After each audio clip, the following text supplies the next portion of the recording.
गडकिल्ले हा विषय घेऊन महाराष्ट्रभर आजपर्यंत भरपूर प्रदर्शनं भरवली. आज हरिश्चंद्रगडावर साफसफाई करताना खजिना सापडला. तर हे आगळं वेगळं प्रदर्शन खास तुमच्यासाठी.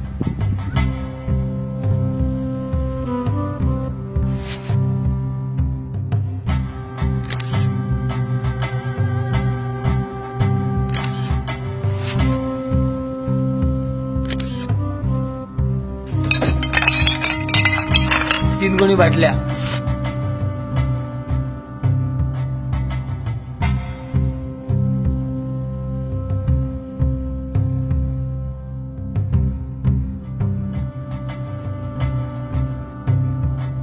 जर गड किल्ल्यांवर एका वर्षात एवढी दारू प्यायली जात असेल तर खरंच ही विचार करण्याची गोष्ट आहे.